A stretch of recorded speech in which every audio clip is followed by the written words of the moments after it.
Welcome back friends, welcome to our study channel move on study. तो friends, आज मैं आप लोग के सामने झारखंड का मैं जो सीरीज स्टार्ट किया था उसमें फ्रेंड्स आप लोग के आज मैं फिर सामान्य विज्ञान स्टार्ट करने जा रहा हूँ। क्लियर है? इससे पहले आप लोग देखे होंगे तो first of all GK GS current affair में पूरा डिस्कस किया हूँ, फिर झारखंड जीके जीएस डिस्कस किया हूँ। अब थर्ड पोर्शन में साइंस का स्टार्ट कर रहा हूँ। ये जो मैं साइंस डिस्कस करूँ फ्रेंड्स, आप लोग का किसी भी कंपिटेटिव पेपर अगर साइंस का पेपर आता है तो उसके लिए काफ़ी फ्रूटफुल और हेल्पफुल होगा। जैसे आपको जेटेट के लिए काफ़ी इंपॉर्टेंट है, जो कि 6 to 8 में पूछा जाएगा। आप लोग का स्पेशल साइंस पूछा जाएगा, उसके लिए भी इंपॉर्टेंस होगा। बात करते हैं रेलवे का एएलपी एग्जाम हो, चाहे ग्रुप डी का पेपर हो, ये सभी के लिए काफ़ी इंपॉर्टेंस होगा। तो चलिए बिना टाइम वेस्ट किए मैं स्टार्ट करता हूँ आज का क्लास। पहला क्वेश्चन ये रहा, पानी की अस्थायी कठोरता इनमें से किसे डालते हुए दूर की जा सकती है? तो फ्रेंड्स, मैं आप लोग को बताना चाहता हूँ, फर्स्ट ऑफ ऑल इसका जो राइट आंसर होगा ऑप्शन नंबर डी होगा, वॉशिंग सोडा। वॉशिंग सोडा से पानी की अस्थायी कठोरता को दूर किया जाता है। तो अब चलिए मैं आप लोगों को वॉशिंग सोडा का सूत्र बताता हूँ। तो वॉशिंग सोडा का जो सूत्र होता है Na2CO3 10H2 होता है। ये आप लोग याद कर लिए, Na2CO3 10H2 होता है। क्लियर है? जिससे हम लोग बोलते हैं सोडियम कार्बोनेट डेकाहाइड्रेट बोलते हैं। क्लियर है? आप लोग ये अब ध्यान रखें, देखिए एक होता अस्थाई, एक होता अस्थाई। फ्रेंड्स, अगर अस्थाई कठोरता बोला जाता तो अस्थाई अगर बोलते हैं ना तो हम लोग क्या कहते हैं, मैग्नीशियम या फिर कैल्शियम। मैग्नीशियम और कैल्शियम के बाई कार्बोनेट का यूज करते हैं। मैग्नीशियम और कैल्शियम के बाई कार्बोनेट, यानी ये दोनों का बाई कार्बोनेट यानी CO3, यानी कि इसका प्रयोग करते हैं। क्लियर है? वही अगर अस्थाई बोलता है तो मैग्नीशियम और कैल्शियम के बाई कार्बोनेट का प्रयोग करते हैं, और वही अस्थाई बोला इसलिए वॉशिंग सोडा का प्रयोग करते हैं। क्लियर है? वही बात करते हैं फ्रेंड ब्लीचिंग पाउडर का। तो ब्लीचिंग पाउडर का जो सूत्र होता है देख लीजिए, मैं लिख देता हूँ CaOCl2 होता है। क्लियर है? और इसका जो निर्माण होता है, जब शुष्क बुझा हुआ चूना को देखिए 40 डिग्री सेल्सियस हम लोग गर्म करते हैं और क्लोरीन से अभिक्रिया कराते हैं, तो फ्रेंड्स आप लोग का CaOCl2 प्राप्त होता है, जिसे हम लोग बोलते हैं ब्लीचिंग पाउडर, और हिंदी में बोलते हैं विरंजक चूर्ण बोलते हैं। क्लियर है? बात करते हैं पोटासियम पर मैग्नेट का। तो फ्रेंड्स, पोटासियम पर मैग्नेट का जो सूत्र होता है KMnO4 होता है। KMnO4 होता है, जो कि फ्रेंड्स एक ऑक्सीडाइजिंग एजेंट के रूप में कार्य करता है ये। चलिए नेक्स्ट क्वेश्चन देखते हैं किस टाइप से पूछा जा रहा है। इनमें से कौन सा विद्युत का सबसे अच्छा सुचालक है? तो सबसे पहले हम लोग बात करते हैं सुचालक का। तो सुचालक उसे कहते हैं जिससे कोई विद्युत धारा आप आसानी से पार करता है। तो मैं आप लोगों को बताना चाहता हूँ ऑप्शन के अकॉर्डिंग चांदी जो है विद्युत का सर्वाधिक अच्छा यानी कि सर्वोत्तम सुचालक होता है। क्लियर है? अब देखिए मैं आप लोग को एक लिस्ट बताता हूँ, ध्यान से सुनिएगा। सबसे पहले सुचालक, जिस धातु से होकर मुक्त इलेक्ट्रॉन का प्रवाह होता है उसे बोलते हैं सुचालक। अब मैं आप लोग को एक एक्स्ट्रा बताता हूँ, ध्यान से सुनिएगा। विद्युत की चालकता का जो क्रम होता है, सबसे पहले फ्रेंड लिखते हैं चांदी। क्लियर है? उसके बाद हम लोग लिखते हैं तांबा, जो कि कॉपर बोलते हैं। फिर लिखते हैं एल्यूमिनियम। ये तीनों आप लोग याद रखिएगा, ये तीनों का सीरीज होता है। अगर चांदी नहीं है तो कॉपर लिखते हैं, कॉपर नहीं है तो एल्यूमिनियम लिखते हैं। ये रहा, तो ऑप्शन के अकॉर्डिंग क्या हो गया, चांदी हो गया। और फ्रेंड्स ये भी आप लोग याद रखिएगा, और कुछ में इसमें नहीं। तो विद्युत धारा का जो SI मात्रक होता है, विद्युत धारा का जो SI मात्रक होता है वह एम्पियर होता है। चलिए ठीक है। और बात करते हैं देखिए चांदी का, तो चांदी का जो एटॉमिक नंबर होता है वह 47 होता है। क्लियर है? चलिए इतना मैं बताने का प्रयास करूँ एक क्वेश्चन से। बात करते हैं नेक्स्ट क्वेश्चन, पित्तल हवा में इनमें से किस गैस की उपस्थिति के कारण बदरंग हो जाती है? तो देखिए पित्तल हवा में सल्फर हाइड्रोजन सल्फाइड के कारण बदरंग हो जाती है। तो ये क्वेश्चन, इसका राइट आंसर क्या होगा, हाइड्रोजन सल्फाइड होगा। हाइड्रोजन सल्फाइड उसे कहते हैं। ठीक है? तो इसका जो राइट आंसर होगा ऑप्शन नंबर आपका सी होगा। तो राइट आंसर क्या है, हाइड्रोजन सल्फाइड, जिसे हम लोग बोलते हैं H2S। ठीक है? ये याद रखिएगा। तो जो पित्तल जो हवा जो होता है उसमें H2S की वजह से वो बदरंग हो जाता है। चलिए बात करते हैं पित्तल का। तो पित्तल एक मिश्र धातु है, पित्तल एक मिश्र धातु है जो कि पिताजी से बनता है। किससे बनता है? ये पिताजी से। अब देखिए आप लोगों को मैं ट्रिक से सिखाता हूँ पिताजी कैसे याद करना। पीस हो गया फ्रेंड्स पित्तल। क्लियर है? अब देखिए पित्तल दो चीज से मिलकर बनता है, एक हो ताश है, ताश हो गया, तांबा, अजीस हो गया, जस्ता या फिर जिंक बोल सकते हैं। यानी तांबा और जस्ता के मिश्र धातु से क्या बनता है, पित्तल। चलिए नेक्स्ट क्वेश्चन, ठोस से सीधे वाष्प अवस्था में पदार्थ के रूपांतरण को क्या कहते हैं? देखिए सबसे पहले फ्रेंड्स आप लोग यहाँ पे समझना पड़ेगा, ये कोई ठोस है, ये यानी सॉलिड है ये। अब इससे डायरेक्टली क्या बन रहा है, वाष्प में बन रहा है। किससे बन रहा है फ्रेंड्स? वाष्प में। तो कोई फ्रेंड्स अगर ठोस से डायरेक्टली वाष्प में बनता है तो इस विधि को जो हम लोग कहते हैं ऊर्ध्वपातन, क्या बोलते हैं? ऊर्ध्वपातन बोलते हैं। ये आप लोग ध्यान में रखिए, ये काफ़ी इंपॉर्टेंट क्वेश्चन है ये, और ये हमेशा पूछता रहता है ये क्वेश्चन। क्लियर है? तो 74 का जो राइट आंसर होगा ऑप्शन नंबर डी होगा। लेकिन अगर वही बोलता फ्रेंड्स वाष्प से अगर कोई ठोस में बदलता है तो उसे हम लोग बोलते हैं निक्षेपण। क्या बोलते हैं? निक्षेपण। ये भी क्वेश्चन पूछा था सहायक आचार्य में झारखंड का, तो ये आप लोग भी ध्यान रखिएगा। या अगर वही बोलता है वाष्प से अगर कोई ठोस में पहुंचता है तो उसे बोलते हैं निक्षेपण, और वही ठोस से अगर वाष्प में पहुंचता है तो उसे बोलते हैं ऊर्ध्वपातन। क्लियर है? चलिए नेक्स्ट क्वेश्चन देखते हैं क्या है ये। अब देखते हैं, देखिए मैं आप लोग को एक यहाँ पे कंसेप्ट बता, सबसे पहले याद करिए सॉलिड। देखिए ब्लैक से लिखता हूँ ताकि आप लोगों को दिख जाए ब्लू से। देखिए एक होता है सॉलिड, एक होता है लिक्विड, एक होता है गैस। क्लियर है। एक होता है फ्रेंड्स मान लीजिए कि प्लाज्मा, चलिए हटा प्लाज्मा नहीं लिखते हैं, एक होता है प्लाज्मा ही मान लेते हैं। ठीक है। फिर देखिए आप लोग को मैं जो बता रहा हूँ ध्यान से सुनिएगा। अगर कोई सॉलिड से लिक्विड में चेंज होता है, सॉलिड से लिक्विड में अगर चेंज होता है तो आप लोग कमेंट बॉक्स में लिखिए क्या बोलते हैं। फिर लिक्विड से गैस, गैस से प्लाज्मा में। फिर फ्रेंड्स आप लोग को प्लाज्मा से गैस होता है, फिर गैस से फिर लिक्विड में होता है, फिर लिक्विड से सॉलिड में होता है। और एक क्या होता है सॉलिड से डायरेक्टली गैस जाता है, एक होता है गैस से डायरेक्टली सॉलिड में आता है। ये प्रोसेस होता है। चलिए मैं एक एक करके बताने का प्रयास करता हूँ जो आप लोग को याद करवा दे। पहला, अगर ठोस अगर लिक्विड में बता रहा है, यानी कि अगर कोई ठोस अगर लिक्विड में बन रहा तो उसे हम लोग बोलते हैं गलनांक। क्या बोलते हैं? इसे गलनांक बोलते हैं। क्लियर है।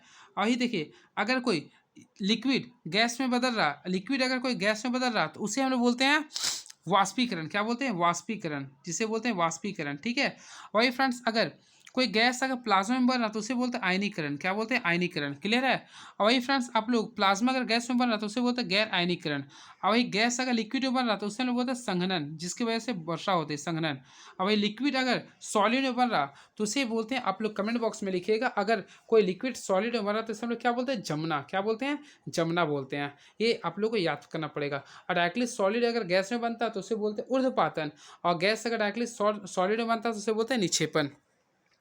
आई होप आप लोगों को समझ में आ गया होगा। चलिए 75 का क्वेश्चन डिस्कस करते हैं, देखते हैं क्या क्वेश्चन पूछा। 75, ऑक्सीजन की उपस्थिति में ग्लूकोज का कार्बन डाइऑक्साइड और पानी में ऊर्जा के विमोचन से संपूर्ण रूपांतरण क्या कहलाता है? तो फ्रेंड्स मैं आप लोगों को बताना चाहता हूँ, ऑक्सीजन की उपस्थिति में ग्लूकोज का कार्बन डाइऑक्साइड और पानी में ऊर्जा के विमोचन में संपूर्ण रूपांतरण वायु श्वसन कहलाता है। क्या कहलाता है? वायु श्वसन कहलाता है। तो राइट आंसर क्या होगा? ऑप्शन नंबर बी होगा, जो कि सॉरी ऑप्शन नंबर ए होगा, जो कि आप लोग के बीच लिख रहा है वायु श्वसन। तो राइट आंसर क्या होगा? ऑप्शन नंबर ए हो गया। क्लियर है। अब देखिए वायु श्वसन जो होता है यह आप लोग का, इसमें जो होता है 38 एटीपी एनर्जी का प्राप्ति होती है, ये भी आप लोग ध्यान में रखिएगा। क्लियर है। चलिए नेक्स्ट क्वेश्चन। अवायवीय श्वसन के फ्रेंड दो रूप होते हैं, एक होते हैं आप लोग का जिसमें इथाइल अल्कोहल का निर्माण होता है, एक होता है लैक्टिक एसिड का। जिसमें इथाइल अल्कोहल की प्राप्ति होती है उसमें 2 एटीपी ऊर्जा का निर्माण होता है, 2 एटीपी का। और जिसमें लैक्टिक एसिड का निर्माण होता है उसमें 3 एटीपी का ऊर्जा का निर्माण होता है। ये आप लोग के लिए काफ़ी इंपॉर्टेंट क्वेश्चन था ये। देखिए टीबी कंट्रोल यूनिट निम्नलिखित में से किसे टीबी सेट के संचालन के लिए प्रयोग करता है? तो मैं आप लोगों को बताना चाहता हूँ फ्रेंड्स, टीबी कंट्रोल यूनिट सूक्ष्म तरंग की सहायता से टीबी सेट के संचालन के लिए प्रयोग होता है। तो इसका राइट आंसर होगा सूक्ष्म तरंग, जिसे हम लोग बोलते हैं अवरक्त रे या फिर इंफ्रारेड। क्या बोलते हैं? इंफ्रारेड भी बोलते हैं। ठीक है, इंफ्रारेड बोलते हैं इसे। ये भी आप लोग को याद करना पड़ेगा और ध्यान देना पड़ेगा। चलिए देखते हैं नेक्स्ट क्वेश्चन।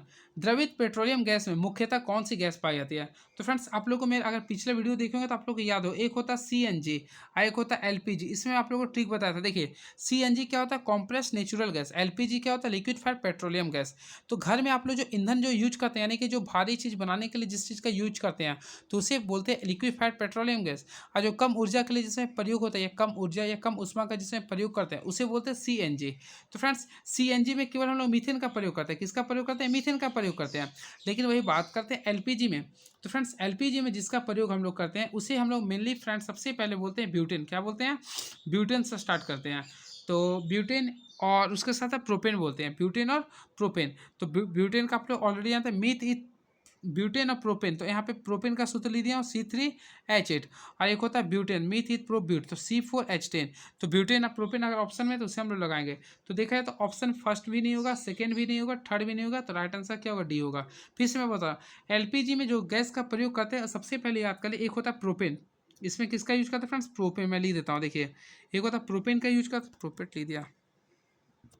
पहला यूज करते हैं प्रोपेन का, मैं लिख दे रहा हूँ ध्यान से देखिएगा। एक होता है फ्रेंड्स प्रोपेन का यूज करते हैं, और उसके साथ साथ एक हम लोग ब्यूटेन का यूज करते हैं। ये दोनों गैस का यूज करते हैं हम लोग एलपीजी में। क्लियर है। और द्रवित पेट्रोलियम गैस में प्रमुखतः यह गैस होती है, यानी कि ब्यूटेन और प्रोपेन। इसमें 80% मीथेन रहता है फ्रेंड, ये भी याद रखिएगा। इसमें 80% मीथेन रहता है। घरों में प्रयुक्त होने वाली द्रवित पेट्रोलियम गैस को एलपीजी कहते हैं। क्या बोलते हैं? एलपीजी कहते हैं। और यह ब्यूटेन और प्रोपेन का मिश्रण होता है। चलिए नेक्स्ट क्वेश्चन देखते हैं क्या ये। पटाखे को फटने के बाद दिखाई देने वाला चमकीला लाल रंग किसकी उपस्थिति के कारण होता है? तो चलिए आप लोग याद रखिए, सबसे पहले पटाखा। देखिए मैं पटाखा से 3 क्वेश्चन आता है, देखिए मैं बताता हूँ, ये भी क्वेश्चन पूछा हुआ क्वेश्चन है ये। तो पटाखा से अगर लाल रंग बोल रहा है, देखिए लाल है तो देखिए लाल रंग अगर बोलेगा, एक होता है हरा रंग। देखिए अगर हरा रंग बोलेगा, एक लाल रंग। तो देखिए हरा अगर बोलेगा, देखिए 2 रंग होता है। तो फ्रेंड्स याद रखिएगा आप लोग, अगर लाल रंग बोलेगा तो स्ट्रॉन्सियम की वजह से होता है। किसकी वजह से होता है? स्ट्रॉन्सियम की वजह से होता है, यानी ऐसा लिख दीजिए। वही फ्रेंड्स, अगर हरा रंग बोलता है तो हरा रंग जो होता है वो बेरियम की वजह से होता है। किसकी वजह से होता है? बेरियम की वजह से। तो बेरियम की वजह से होता है हरा रंग, और लाल रंग किसकी वजह से होता है? स्ट्रोंसियम की वजह से होता है। क्लियर है? इसको याद करने का ट्रिक है, बैर का कलर क्या होता है? हरा, और स्ट्रोंसियम का लाल होता है। इस टाइप से भी आप लोग याद कर सकते हैं। अब देखिए, किस तापमान पर जल का घनत्व अधिकतम होता है? तो ये क्वेश्चन फ्रेंड्स सबसे इंपॉर्टेंट क्वेश्चन है। चलिए मैं डिस्कस कर देता हूँ। फर्स्ट ऑफ ऑल देखिए, घनत्व बोल रहा किस तापमान पर जल का घनत्व सबसे अधिक होता है? तो राइट आंसर होगा 4 डिग्री सेल्सियस। क्या होगा? 4 डिग्री सेल्सियस। अब देखिए, मैं आप लोग एक ट्रिक सिखाता हूँ जो आप लोग काफ़ी कंफ्यूजिंग करते होंगे। ये देखिए, V4 होता है वॉल्यूम, V4 होता है आयतन। देखिए यहाँ पे हम लोग जीरो लिख, देखिए यहाँ पे आप लोग को एक ट्रिक सिखा रहा हूँ। देखिए, सबसे पहले यहाँ पे 0 डिग्री लिखेंगे, फिर जीरो के बाद क्या आता है? 4 डिग्री। अब यहाँ पे जाते ही घटने लगता है, यानी वॉल्यूम शुरू में अगर देखिए 0 से 4 के बीच में अगर आता है, देखिए यानी किसी किसी तापमान पर अगर आयतन का जो प्रभाव होता है, अगर 0 से 4 आ रहा है यानी बढ़ रहा, तो फ्रेंड्स इसका घनत्व देखिए, आयतन क्या हो रहा है? घटता है। यानी 0 से 4 में क्या होता है? इसका आयतन क्या होता है? घटता है। और वही 4 से अगर बढ़ते हैं तो ये क्या होगा? बढ़ जाएगा। ठीक है, ये होता है, यानी शुरू में घटता फिर बढ़ता है। ये आप लोग ट्रिक याद रखिएगा भी से करके। ठीक है, तो ऑप्शन के अकॉर्डिंग देखा तो राइट आंसर क्या होगा? 4 डिग्री सेल्सियस। अब मैं आप लोग को बताता हूँ, देखिएगा, सुनिएगा ध्यान से केवल। 0 डिग्री सेल्सियस पर जल का आयतन अधिकतम होता है। 0 डिग्री सेल्सियस पर जल का आयतन घनत्व आयतन अधिकतम होता है। और वही 0 डिग्री सेल्सियस पर पानी बर्फ के रूप में जमने लगता है। ये याद रखिएगा। ठीक है, अब आप लोग को ये ट्रिक लिखा हूँ, देखिए 0 है, ये 4 है, तो देखिए 0 पे अधिकतम होता है, 4 पे क्या होता है? कम होता है। तो बोले किस डिग्री पर, यानी किस डिग्री पर जल का आयतन सबसे कम होता है? तो 4 डिग्री पे कम होता है और 0 पे अधिक होता है। यानी 0 से लेकर 4 अगर जाते हैं तो पहले घटता है, फिर 4 से अगर होता है तो ये बढ़ता है। ये होता है ट्रिक। चलिए अब देखते हैं नेक्स्ट क्वेश्चन क्या लिख रहा है। ये मैं ट्रिक आप लोगों के लिए काफ़ी अच्छा बता दिया हूँ। चलिए नेक्स्ट, धातुएं निम्नलिखित प्रक्रिया द्वारा गर्म होती है। तो फ्रेंड्स मैं आप लोगों को बताना चाहता हूँ, धातुएं जो है वह चालन विधि द्वारा आप लोग का गर्म होता है। तो राइट आंसर क्या होगा? ऑप्शन नंबर ए होगा। ठीक है, चलिए बात करते हैं संवहन का। तो फ्रेंड्स संवहन विधि के द्वारा के कारण जो वायु होता है, वायु गर्म होता है। क्लियर है? वही बात करते हैं विकिरण। तो फ्रेंड्स विकिरण ऑलरेडी आप लोग जानते होंगे। विकिरण जो होता है, आप लोग का जो सूर्य का जो प्रकाश आता है उसे विकिरण भी कहते हैं। ठीक है, और संवहन की क्रिया पानी में भी होता है। पानी में जो गर्म होता है, कोई माने कि आप लोग खौलाते हैं मतलब दूध या फिर पानी, तो संवहन की क्रिया की वजह से वह गर्म होता है। क्लियर है? चलिए नेक्स्ट क्वेश्चन, जल पृष्ठ पर लोहे के टुकड़े के ना तैरने का कारण क्या है? तो क्वेश्चन आप लोग फ्रेंड्स, जल पृष्ठ पर लोहे के टुकड़े का ना तैरने का कारण क्या है? देखिए, जल पृष्ठ पर लोहे के टुकड़े ना तैरने का मुख्य कारण है जल लोहे द्वारा विस्थापित जल का भार लोहे के भार की तुलना में कम होता है। तो याद रखिए भार के कारण होता है। ऑप्शन नंबर ए हो गया। चलिए नेक्स्ट क्वेश्चन, पौधे किसकी अधिकता के कारण मुरझाने लगता है? तो मैं फ्रेंड्स आप लोगों को बता देना चाहता हूँ, पौधे वायु स्पर्श यानी वाष्पोत्सर्जन की अधिकता के कारण मुरझाने लगता है। तो राइट आंसर क्या होगा? ऑप्शन नंबर डी, वाष्पोत्सर्जन के कारण क्या होता है? मुरझाने लगता है। अब बात करते हैं नेक्स्ट क्वेश्चन, बायोगैस में मुख्यतः होती है। तो फ्रेंड्स मैं आप लोगों को बताना चाहता हूँ, देखिए बायोगैस अगर आप लोग लिखते हैं, देखिए सबसे पहले मैं लिखता हूँ, देखिए बायोगैस, BIOGAS। तो बायोगैस में सबसे पहले क्या होता है ये जानिए। तो फ्रेंड्स बायोगैस में सबसे ज़्यादा जो होता है एक CO2 होता है। क्या होता है? एक CO2 होता है और एक मीथेन होता है। यानी मीथेन और CO2 की वजह से क्या होता है? ये मुख्यतः पाई जाती है। ये भी आप लोग ध्यान में रखिएगा। तो राइट आंसर देखा है तो ऑप्शन नंबर क्या होगा? मीथेन और CO2 गैस, यानी कि ऑप्शन नंबर सी होगा। क्लियर है? इसे आप लोग ध्यान में रखिए, काफ़ी अच्छा क्वेश्चन मैं बता रहा हूँ। तो बायोगैस में मुख्यतः कार्बन डाइऑक्साइड और मीथेन गैस होती है। नेक्स्ट, रतौंधी। तो फ्रेंड्स मैं आप लोग को बताना चाहता हूँ, विटामिन ए की कमी से जो रोग होता है उसे बोलते हैं रतौंधी बोलते हैं। ठीक है, वही बात करते हैं रिकेट्स। तो रिकेट्स जो होता है विटामिन डी की कमी से रिकेट्स होता है। अस्कर्वी जो होता है वह विटामिन सी की कमी से होता है। वही बात करते हैं बेरी विटामिन बी की कमी से होता है। चलिए नेक्स्ट क्वेश्चन, प्रकाश का रंग निर्धारित होती है इसके। तो फ्रेंड्स प्रकाश का रंग उसके तरंगदैर्ध्य पर आधारित होती है। तो राइट आंसर क्या हो गया? लैम्डा, जो कि बी हो गया, ऑप्शन नंबर ए। अब तरंगदैर्ध्य क्या होता है? लैम्डा से इसे सूचित करते हैं, जिसका ऐसे हमारा क्या होता है? मीटर होता है। क्लियर है? इस टाइप से भी आप लोग ध्यान में रखिएगा। और सबसे ज़्यादा जो तरंगदैर्ध्य होता है वह लाल रंग का होता है। किसका होता है? सबसे ज़्यादा लाल रंग का होता है तरंगदैर्ध्य होता है, और सबसे कम होता है बैगनी का।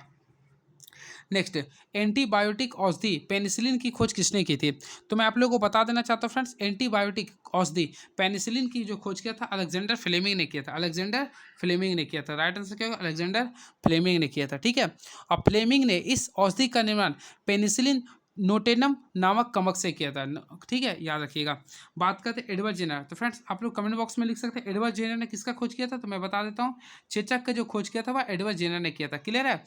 और लुई पास्चर, तो फ्रेंड्स आप लोग कमेंट बॉक्स में लिख सकते हैं लुई पास्चर ने किस चीज़ का खोज किया था। आप लोग कमेंट बॉक्स में लिखिएगा लुई पास्चर ने किस चीज़ का खोज किया था। चलिए नेक्स्ट क्वेश्चन, जय मंडल में रासायनिक पोषकों का चक्रण क्या होता है? तो जैवमंडल में रासायनिक पोषकों का जो चक्रण होता है जल वायु भूमि के द्वारा होता है, जल वायु और भूमि के द्वारा होता है, यानी ऑप्शन नंबर डी होगा। खाद्य श्रृंखला में उत्पादक प्रकाश ऊर्जा को बदलते हैं। तो फ्रेंड्स खाद्य श्रृंखला में उत्पादक प्रकाश ऊर्जा को रासायनिक ऊर्जा में बदलते हैं, तो प्रकाश ऊर्जा को रासायनिक ऊर्जा में बदलते हैं, तो ऑप्शन नंबर डी हो गया। चलिए 2 क्वेश्चन और देखते हैं। कैक्टस में पाए जाने वाले अनुकूलन क्या है? तो कैक्टस में पाए जाने वाले अनुकूलन जो होता है पर्णार्भव पर्व एवं पर्वशील होता है, तो राइट आंसर क्या होगा? ऑप्शन नंबर बी होगा। क्या होगा फ्रेंड्स? ऑप्शन नंबर, कैक्टस की बात करें ना तो ऑप्शन नंबर सी होगा, ऑप्शन नंबर सी होगा। मैं चलिए एक बार ऑफिस से बता देता हूँ इस क्वेश्चन को, क्योंकि ये फर्स्ट ऑफ ऑल आप लोग देख रहे होंगे। तो देखिए कैक्टस का जो होता है, तो right answer option number C लगा दे, यानी कि देखिए पर्णार्भव लिख देता हूँ मैं, पर्णार्भव पर्व, पर्णार्भव पर्व हो गया, पर्णशूल हो गया, एक और क्या होता है? पर्णशूल हो गया। ये दोनों इसका होता है राइट आंसर, ठीक है। ये कैक्टस में पाई जाती है। चलिए नेक्स्ट क्वेश्चन देखिए क्या लिख रहा। अश्व यदि एकाएक चलना प्रारंभ कर दे तो अश्वरोही के पीछे की तरफ गिरने की आशंका का कारण क्या है? तो फ्रेंड्स ऑलरेडी आप लोग जानते हैं न्यूटन का प्रथम गति नियम होगा जो कि विश्राम जड़त्व होगा। क्या होगा? विश्राम का जड़त्व होगा, जो कि जड़त्व का नियम न्यूटन का प्रथम गति नियम से प्राप्त होता है। तो ये रहा आप लोग के बीच आज का क्वेश्चन। चलिए फ्रेंड्स आप लोग को मैं नेक्स्ट वीडियो में मिलता हूँ, फिर मैं मैथ का भी कुछ क्वेश्चन दिखा देता हूँ और बता देना। देखिए आप लोग का एमडीएच देखिए 16 आदमी मिलकर 140 लंबी दीवार 21 दिन में बना सकते हैं, तो यदि वह आदमी 14 दिन में उसी औसत से बनाई गई है तो कितने आदमी की आवश्यकता होती है? तो आप लोग ऐसा क्वेश्चन जब भी आता है तो एमडीएच फार्मूला यूज कीजिए। देखिए एमडीएच, तो देखिए एम का वैल्यू कितना 36 हो गया, डी तो डी कितना है फ्रेंड्स आप लोग देखेंगे तो 21 दिन दे रहा, और एच नहीं है और लंबा कितना है 140 है बराबर। फिर एम कितना बोल रहा है आप लोग को? एम कितना 14 दिन बोल रहा है, ठीक है। कितने आदमी के लिए हम लोग एक्स माननी है, और यहाँ पे टोटल कितना था 140 मीटर लंबी है, दोनों को कैंसिल कर दिए। अब सॉल्व कर लिए, 7 दूनी 14 7 21 फिर 2 का पाला में 18 बार में, तो 18 से कितना आ गया 54। तो राइट आंसर क्या होगा फ्रेंड्स? 54 हो जाएगा। अब देखिए नेक्स्ट क्वेश्चन क्या बोल रहा, आयत के बारे में बोल रहा। एक वर्ग का आयत और वर्ग और आयत की परिधि बराबर होता है, उसके क्षेत्रफल A metre square B metre square, तो किसका कथन सही होगा? तो ध्यान सुनिएगा, वर्ग तथा आयत की परिधि बराबर होने पर वर्ग का क्षेत्रफल आयत के क्षेत्रफल से हमेशा बड़ा होता है, ठीक है, तथा क्षेत्रफल समान होने पर आयत की परिधि बड़ा होगा। तो राइट आंसर क्या होगा? आयत की परिधि, यानी ऑप्शन नंबर ए होगा। अब देखिए नेक्स्ट क्वेश्चन क्या बोल रहा। यदि किसी व्यक्ति ने एक घड़ी 10% छूट पर खरीदे, यदि वह 20% छूट पर खरीदता तो उसे 125 रुपया कम में मिलती, तो घड़ी का अंकित मूल्य क्या है? तो सिंपल है, क्या कीजिए दोनों जो छूट थी उसको माइनस कीजिए, तो 10% में से 20% में से 10% को माइनस करते तो क्या परसेंट बचेगा फ्रेंड? 10%। क्या बचेगा? तो 10% मैं लिख दिया हूँ, क्लियर है। अब 10% का वैल्यू क्या लिख रहा है? 125 लिख रहा। तो अब यहाँ पे हम लोग 100% का वैल्यू निकालेंगे, तो ये 0 0 करेंगे कितना आएगा? 1250 आ जाएगा। तो ऑप्शन नंबर क्या होगा? ऑप्शन नंबर आप लोग का बी हो गया। नेक्स्ट देखिए ये क्वेश्चन काफ़ी तगड़ा है, चलिए मैं बता देना चाहता हूँ। देखिए व्युत्क्रमी अनुपातों का मिश्र अनुपात क्या होगा? तो देखिए फर्स्ट ऑफ ऑल आपका एक्स है, एक्स को डिवाइड करेंगे वाई जेड से, उसी प्रकार वाई का, तो वाई को जो डिवाइड करेंगे जेड एक्स से करेंगे। वही फ्रेंड्स अगर जेड की देखते हैं तो जेड का होगा एक्स वाई से, ठीक है। अब इसका अगर आप लोग व्युत्क्रम निकालते हैं तो आ जाएगा आप लोग का एक्स वाई जेड रेशियो 1 आएगा, ठीक है। तो ये रहा आंसर। अब देखिए एक और क्वेश्चन है, एक टेप रिकॉर्डर 1040 रुपये में बेचने पर एक व्यक्ति को 4% का लाभ होता है, यदि वह उसे 950 रुपये में बेचे तो उसे कितने प्रतिशत की हानि होगा? सिंपल है फ्रेंड्स, आप लोग सॉल्व कर सकते हैं। देखिए आप लोग 1040 से लिख दिया हूँ मैं, अब इतना बेचने पर कितना परसेंट का लाभ हो रहा है? 4% का, तो यानी सिंपल वे में आप लोग क्या करें 100/104 कर दीजिए, इसे सॉल्व कीजिएगा तो आ जाएगा आपका 1000। कितना आ जाएगा फ्रेंड्स? 1000 आ गया, ये सीपी आ गया। अब इसे बेचना था कितना? 950 में, तो 950 में 100 में से इसको घटाइए, कितना आ गया? 50 आ गया। अब आई सीपी कितना था आपका? 1000 था, क्लियर है। और यहाँ पे कितना दिया था? ये 100 से हम लोग मल्टीप्लाई करेंगे, 0 0 कैंसिल हो गया, 0 0 ये कैंसिल है, कितना आ गया? 5% आ गया राइट आंसर। तो काफ़ी इजी क्वेश्चन था ये, तो ऑप्शन नंबर बी आ गया। अब देखिए 96, यदि किसी वर्ग का प्रत्येक भुजा को 10% बढ़ा दिया जाए तो उसके क्षेत्रफल में कितना प्रतिशत की वृद्धि होगी? इसके लिए आप लोग क्या कीजिए 10 + 10 कर दीजिए, फिर देखिए प्लस प्लस प्लस होता है, फिर 10 × 10 बाय आपको क्या करना है 100 करना है। तो देखिए इसको सॉल्व कीजिएगा तो कितना आ जाएगा 21 आ जाएगा। तो option number D is the right answer. चलिए देख लीजिए इस टाइप से ही क्वेश्चन आप लोग का पेपर में आएगा, सब मैं बताने का प्रयास करूँ। चलिए थैंक यू सो मच।